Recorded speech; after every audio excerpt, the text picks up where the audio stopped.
My wife demanded, "I'm taking the house and kids. You can have the debt." I replied, "We'll see." Then my lawyer presented evidence of her illegal substances usage and adultery to the judge. She now gets supervised visitation and owes me child support. I, 41 male, am still reeling from what happened last Tuesday. It's like a scene from a trashy daytime show, only it's my actual life. My wife, Angela, 39, sat me down after the kids were tucked in. Ethan, 9, and Emily, 7, were probably having sweet dreams, oblivious that my world was about to detonate. Angela, calm as anything, says, "Stephen, this isn't working. I'm not happy." Ouch. Not what you expect after 12 years, but hey, people change. I braced for the standard divorce script. Then she dropped the real bomb. "I'm taking the house, and the kids, obviously. They need their mother." I just stared. The house? Our house? The one we'd sunk our savings and years of DIY into? She wasn't finished. "And you can have the debt. Credit cards, car loan, I think that's fair considering." Considering what? My voice was dangerously low. Considering I've given you my best years, and I need a fresh start for me and the children. The sheer nerve. No, let's discuss, just a decree. Like she was ordering takeout. I really looked at her then. Her face, usually open, was hard, smug even. Something had shifted in her these past few months. The late nights with the girls, hushed phone calls she'd cut short if I entered the room, a sudden intense focus on her appearance. Little flags I'd stupidly ignored, or perhaps charitably dismissed at the time. "You trust your wife, right?" I took a deep breath. All I managed was, "Angela, we'll see about that." She scoffed. "Nothing to see, Stephen. It's happening. I've already spoken to someone. Done deal." That someone bit echoed. Next morning I called Scott, a lawyer my colleague swore by. No-nonsense guy. I laid out Angela's demands, her sudden personality transplant. He listened, nodded, and confirmed her demands were way off base. Not how divorce works, especially with shared assets and kids. He also said if she's this brazen, there's probably more going on. He advised me to start paying very close attention, especially to patterns I might have previously overlooked. It's been a week. Angela is acting like queen of the castle. She's openly browsed Zillow for new furniture for her house, our current house.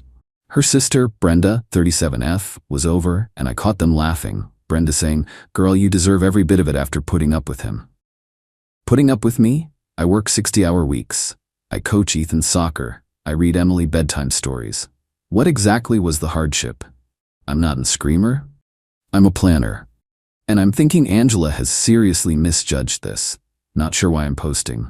Advice maybe, or just to vent. Feels like I'm in the calm before a hurricane. Update 1. Hey Reddit. About a month since my OP. Things have progressed. And not in Angela's favor. Though she's still blissfully ignorant of the full picture. Thanks for the support on my last post. It genuinely helped. So Scott, my lawyer, said pay attention, and I did. It was almost as if once Angela made her declaration she figured she had nothing to hide, or perhaps just got incredibly reckless. Her late nights with the girls became more frequent, the secretive calls bolder.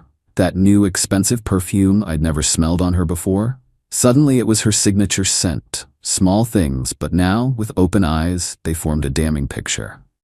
The first bombshell dropped thanks to our shared cloud account, something we set up years ago for family photos, but which also, unbeknownst to her I think, synced old phone backups. I was looking for financial docs Scott needed, not trying to snoop, but I saw a backup from an unrecognized device synced a few months back. Curiosity, or maybe intuition, made me click. Messages. So many. Messages. With Justin. Romantic, explicit, meet-up plans, pics, the whole sordid affair. Turns out Justin is from her new yoga group. Right? My blood went cold. Not just betrayal, but the casual cruelty. While I was busting my ass, she was this. I screenshotted everything, saved it to a secure drive, then backed it up again. My hands were shaking, not with rage, but this weird, icy calm. This was her someone. This was her confidence. Her new life already planned. It got worse. Reviewing our joint credit card statements, the ones she wanted to dump on me, I found a pattern that I'd vaguely noticed before, but dismissed as her being stressed or disorganized. Weekly cash withdrawals, $60 to $80 a pop, from ATMs near her yoga studio or an area she had no other business being in. Now it screamed suspicion. Then recurring purchases from online smoke shops, bongs, pipes, grinders. Stuff we definitely didn't use, or so I thought. One night, she was supposedly at Brenda's. Gut feeling. Checked her car. Keys accidentally left behind. Under the passenger seat, in a fancy cosmetics bag, gift from Justin probably, I found a small baggie of weed and a pipe. Not a huge stash, but definitely illegal for recreational use here, and definitely not kid-friendly. Took photos. Dated, time-stamped. Sent them straight to Scott. It was like she wasn't even trying to hide it anymore, or believed I was too beaten down to look. Angela's entitlement has ballooned. She tried telling the kids, Steven might be moving out soon so we can have more space. Ethan looked confused. Emily started crying. I shut it down immediately, telling Angela we'd discuss adult matters privately. She huffed but backed off. Her sister Brenda has been a piece of work. Called me screaming I was emotionally abusing Angela by not agreeing to her reasonable requests. I just said, Brenda, we both have lawyers. Let them handle it. Click. Scott says the evidence is strong. The affair, the substance use, even just weed is a big deal in family court with kids. He's prepping. Preliminary hearing in a few weeks for temporary custody and living arrangements. Angela has no clue what's about to hit her. She thinks she'll waltz in and the judge will hand her the keys to the kingdom. Had a weak moment last week. Looking at Ethan and Emily, knowing their lives were about to be upended because of their mother, it was rough. Sat in my car for 10 minutes just breathing. This isn't just about assets, it's about my kids. I'll do whatever it takes. Update 2. Alright, Reddit, hold on tight. The last few weeks, a total masterclass in entitled meltdowns and sneaky tactics from Angela and her crew. Preliminary hearing is next week. Tension is palpable. Angela got served. Not at home. Scott had a process server catch her leaving yoga. Probably right in front of Justin. Sweet. Her reaction was nuclear. Came home that evening, face like a storm cloud. What the hell is this, Steven? She shrieked, waving the papers. Primary custody to you? Are you insane? The kids stay with me. The house stays with me. Angela, I said, voice level, this is the process.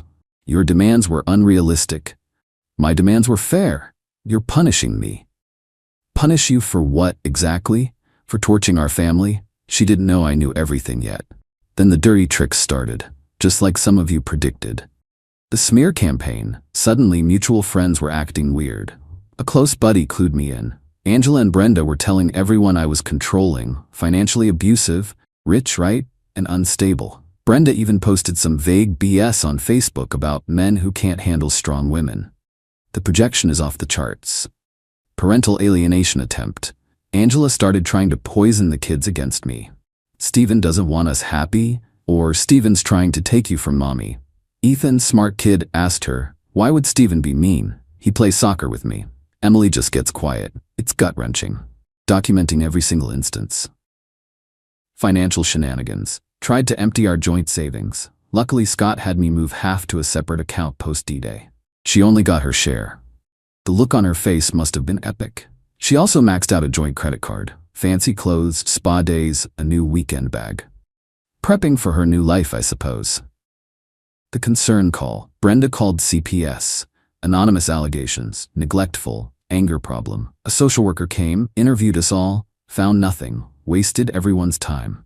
Scott said it's a common, often backfiring tactic. Already got the report, claim unfounded. Through all this, Angela's lawyer sent increasingly aggressive letters, demanding everything. It's like they're in a different reality where her actions have zero consequences. Angela confronted me a few days ago, tried fake tears.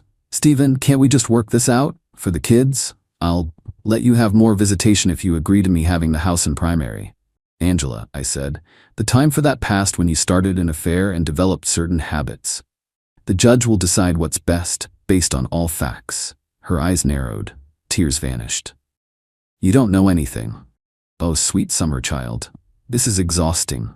Constant vigilance, documentation, the emotional strain. Some nights, sleep is a luxury. But then I remember what she tried to pull.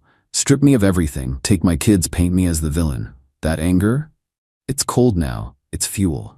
Scott is ready. Evidence meticulously organized. Photos, screenshots, financials, CPS report. He keeps saying, stay calm, trust the process. Next week, it's showtime. Wish me luck. Final update, it's done. This chapter anyway, a few weeks post-preliminary hearing and I'm still processing. The dust is settling and my life looks completely different. Morning of the hearing, I was a bundle of nerves inside, but projected calm. Angela arrived with her lawyer and Brenda, who apparently fancied herself a character witness. Ulmeo. Angela looked supremely confident, even shot me a pitying look. The irony. We were in a conference room with the judge for temporary orders. Angela's lawyer went first, painting her as Mother Teresa and me as basically pawn scum. Demanded sole physical custody, the house, child support from me, spousal support, and I get all the debt. The usual greedy playbook. Then Scott stood up. Your Honor, he began, calm and collected, we have a slightly different perspective and considerable evidence. He started with the affair, pulled out a binder. Exhibit A, Your Honor, detailed logs of communication including explicit messages and photographs between Mrs. My Last Name and a Mr. Justin Rourke confirming an adulterous relationship. Angela's jaw literally unhinged, face white. She looked from her lawyer to me, then back. Brenda started muttering. The judge just raised an eyebrow, examining the evidence. Scott wasn't finished. Furthermore, Your Honor, we have concerns about Mrs. My Last Name's recent lifestyle choices and their potential impact on the children's safety. Exhibit B. Photographic evidence of illegal substances, specifically marijuana and paraphernalia, found in Mrs. My Last Name's possession and vehicle. Bank statements show a pattern of cash withdrawals and purchases consistent with ongoing substance acquisition. Angela gasped. That's a lie. Judge cut her off. Mrs. My Last Name, you will have your turn. Your counsel can respond, or you can remain silent. Her lawyer looked like he'd been tasered, clearly clueless. He was frantically whispering to Angela, now beet red and looking like she'd either scream or combust. Scott continued, detailing the attempted parental alienation, the false CPS report, he had the official dismissal, her attempt to drain the joint account. He presented my financial plan, showing I could provide stability. My primary concern, he stressed, was the kids' well-being. Judge took a recess. Angela had a full public meltdown in the hallway. Screeching at her lawyer, you were supposed to handle this. Brenda tried comforting her, glaring at me. I just got water, neutral expression locked in. When the judge returned, she was stern. Looking at Angela, Mrs. My Last Name, the evidence is deeply concerning. Adultery, while not primary for custody unless it impacts the children, combined with illegal substance use and attempts to alienate the children, is troubling. The verdict? Custody. Temporary sole legal and primary physical custody of Ethan and Emily to M.E. I almost choked. Visitation for Angela, supervised twice a week at a certified center. She pays. Random drug testing to even petition for unsupervised later. Child support. She owes me. Based on her imputed income, qualified designer, working part-time by choice, not a fortune but the principal, delicious. The house, to be sold. Proceeds split 50-50 after mortgage and pre-rampage marital debts. Her recent shopping spree, all hers. Debt, other marital debt to be divided equitably. Scott will ensure I'm not funding her affair. Spousal support, denied. With prejudice, Angela was a sobbing wreck. Ugly, gulping sobs of pure rage. Brenda tried arguing with the bailiff. Her lawyer looked like he wanted to evaporate. He mumbled about an appeal. The judge just stared him down. Walking out, I felt lighter than air. Scott clapped my shoulder. Justice, he said. Angela's fallout was immediate. Justin, the AP, vanished when he heard she lost custody in the house. Shocker. Her friends are now awkwardly silent. Brenda's still ranting online about injustice, but no one cares. Angela had to move in with Brenda. Apparently, she's furious, bitter, blaming everyone but herself. No remorse, just curdled entitlement. Classic. The kids are with me. It's an adjustment. Emily was clingy. Ethan had questions. I'm being as honest as possible, age appropriately. We're finding a new rhythm. The house is quieter, calmer. Part-time nanny helps after school. Selling the house is bittersweet, but it's tainted. Fresh start needed. Happy ending? It's an end to a nightmare chapter. Sad for the family I thought I had. Sad for my kids, but relieved. I stood up for them. I didn't let her steamroll me. My "we'll see" became a resounding "I told you so," delivered by the court. So yeah, that's what she gets. Not the house, not the kids, not a debt-free pass, supervised visits and a child support bill. Hopefully she gets help, but that's her problem. Mine is my kids and rebuilding. Thanks for listening, Reddit. Wild ride.